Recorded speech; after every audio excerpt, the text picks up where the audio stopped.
नमस्ते साथियों, जय देशियों।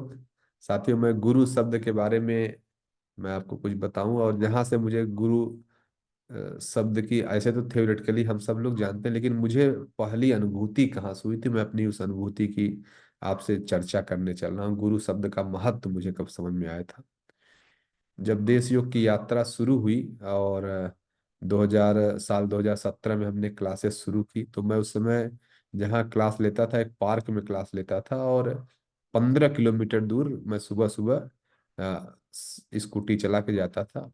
5 बजे घर से निकलता था, 5:30 बजे क्लास रहती थी। और काफी दिन तक वो क्लास चली। और चूंकि जब जाते थे मौसम गड़बड़ है, तो एक बार मुझे याद है ठंड का मौसम था और इतना भयंकर कोहरा था। बिल्कुल घर से, जैसे मैं घर का गेट अपने खोला तो मुझे सामने, घर के गेट के सामने कुछ दिखाई नहीं दे रहा था। तो इतना कोहरा था, मतलब घर के अंदर लग रहा है जैसे आसमान घुस आएगा। तो जैसे मैंने गेट खोला तो अम्मा ने मेरी मना किया, रहने दो आज मत जाओ। तो मेरा भी संकल्प था, नहीं नहीं जाना है, क्लास है, लोग आएंगे, यही तो संकल्प है, यही तो श्रद्धा है। तो मैं निकल गया घर पे। बड़े मुश्किल से सीढ़ी पे उतरते समय ही उस दिन बहुत चैलेंज था। नीचे उतरा, नीचे गया तो गार्ड ने मना के बोला, सर आज मत जाइए, आज ठीक नहीं है। मैं तब भी इतना स्कूटी स्टार्ट करके चला गया। सड़क नहीं दिख रही थी, सड़क पे इधर उधर घूम जा रहे थे। ऐसा करके तब भी मैं धीरे धीरे धीरे धीरे करके चला गया, चलता गया। फिर थोड़ी देर बाद मुझे ऐसा महसूस हुआ कि स्कूटी कहाँ जा रही, समझ में नहीं आ रहा है। और मतलब रास्ते से चलते चलते मैं एकदम बगल घूम गया, एक गड्ढे में जा रहा था। सड़क के किनारे, सड़क ही नहीं समझ में आ रही है, ऐसे अंदाज से चले जा रहे हैं, स्कूटी की लाइट से कुछ हो नहीं रहा है। तो जैसे मुझे लगा कि ये तो गड्ढे में जा रहे हैं, मतलब, तो मैं तुरंत ब्रेक लगाया, ब्रेक लगा के रुक गया। और रुकने के बाद स्कूटी को पीछे खींच रहा हूँ, खींच नहीं पा रहा हूँ, गड्ढे में चूंकि एकदम ढाल में वो उतर चुकी थी। अब समझे में नहीं आ रहा है क्या करे। और ये परेशान, मुझे लग रहा है मैं सड़क पे चल रहा हूँ, मैं सड़क से पता नहीं कब हट के चला गया था, गड्ढे में गिर रहा था, तब की बात है। और ऐसे मैं खड़ा था और अचानक मेरे बगल से एक तेजी से ट्रक गुजरी।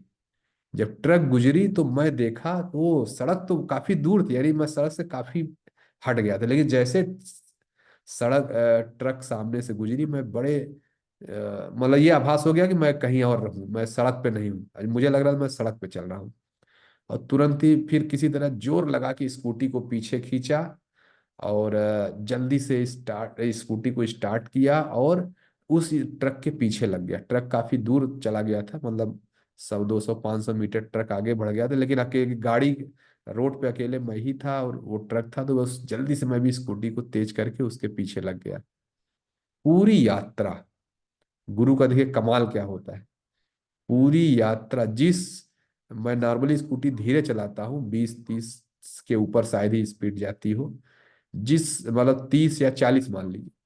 तो यानी जब वो स्कूटी मैं 40 की स्पीड से ज्यादा कभी चलाता नहीं, जब धूप हो एकदम दिन खुला हो तब भी।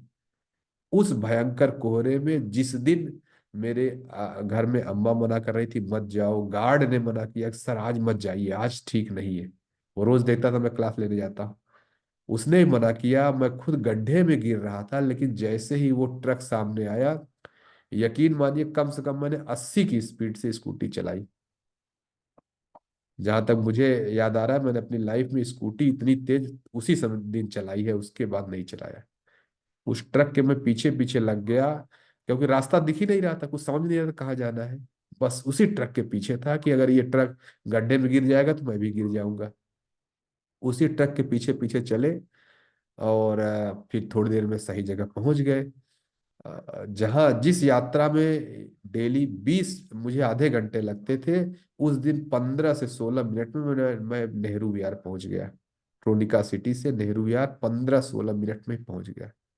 तो आप समझ सकते हैं गुरु का क्या कमाल है। इसको, उस ट्रक को मैं गुरु कहता हूँ। उस यात्रा में मुझे गुरु शब्द का मतलब से, जब गुरु मिलते हैं तो क्या होता है। जब दुनिया के लोग आपको मना कर रहे हैं, ये काम मत करो, ये काम मत करो, ऐसा हो जाएगा, अच्छा काम है, कोई गलत काम नहीं, मैं तो क्लास लेने जा रहा था, लेकिन सब लोग मना कर रहे हैं। और आप उस यात्रा पे चल पड़ते हैं और कभी गलत दिशा में भी चल जाते हैं, गड्ढे में ही गिर रहे हैं। बस उस समय गुरु का हाथ ऐसे पकड़ लीजिए। जैसे मैंने कहा, मैं उस ट्रक के पीछे लग गया, जिस रास्ते पे चलना मुश्किल है, मैं भयंकर गर्मी के महीने में, दिन के महीने में भी मैं 30-40 की स्पीड से चलता हूँ, उस रास्ते में मैंने 80 की स्पीड से स्कूटी चलाई। रोड नहीं दिख रहा था। जब गुरु मिल जाए तो ऐसा ही होता है, ऐसे बस हाथ बस एक बार गुरु को दे दीजिए, फिर देखिए आपकी स्पीड कितनी हो जाएगी, आप सोच नहीं सकते। सोच भी नहीं सकते कि अरे, जिस समस्या में लोग आपको जाने से सोचेंगे पागल है क्या ये काम कर रहा है, उसमें भी आप इतनी तेजी से निकल जाएंगे, आप सोच नहीं सकते। ये है गुरु शब्द का कमाल। और उस दिन मुझे याद है, मैं 15 से 16 मिनट में नेहरू विहार पहुंच गया। और पहुंचने के बाद वहां देखा कोई नहीं आया था। उस दिन मुझे लगा नेहरू विहार के बच्चे भी, मैं ट्रोनिका सिटी से अपने घर से निकल के वहां पहुंच गया, और वो बच्चे जिनके लिए मैं क्लास लेने गया था, वो नीचे से ऊपर से नीचे, यानी उस मोहल्ले में भी पैदल भी नहीं आए। और बाद में 2-3 बच्चे आए थे, लेकिन जो पूरा बैच कहिए सब, अरे सर बहुत ठंड है, बहुत ठंड है, कैसे करें। मैं किसी को बता नहीं पा रहा हूँ मैं कितनी दूरी से चल के आया हूँ, और क्या आज हुआ है मेरे साथ। ये गुरु शब्द का उस दिन उस ट्रक ने मुझे बहुत कुछ सिखा दिया कि जब गुरु मिलते हैं तो क्या होता है। बस उसके बाद से तो मेरी अपने गुरु जी के प्रति श्रद्धा बहुत बढ़ गई है। और न जाने मुझे कौन कौन सी दुनिया में वो दर्शन कहाँ कहाँ ले जाके कई कौन सी बातें बता चुके हैं, सिखा चुके हैं। तो मेरा आप सभी लोगों से निवेदन है कि आप अपने गुरु को पहचाने और गुरु का हाथ ऐसे ही पकड़िए, जैसे मैं कहूँ कि मैं उस ट्रक को पकड़ा। फिर उसके बाद तो आप सोच नहीं सकते जीवन की यात्रा कितनी अच्छी, कितनी सुखद हो जाने वाली है। कितनी, मैं तो कह रहा हूँ आज तक मैंने उतनी तेज स्कूटी नहीं चलाई। जिस दिन इतना कोहरा था कि घर के लोग भी जाने से मना कर रहे थे, उसी दिन मैंने स्कूटी सबसे तेज चलाई। ये गुरु का कमाल होता है। बस गुरु के एक बार हाथ ऐसे पकड़िए, फिर देखिए गुरु क्या करते हैं। चलिए, तो मैं यहाँ से, अब मुझे लग रहा है मैंने गुरु का महत्व अच्छे से बहुत छोटे में बता पाया। नमस्ते सभी को। जय देश योग।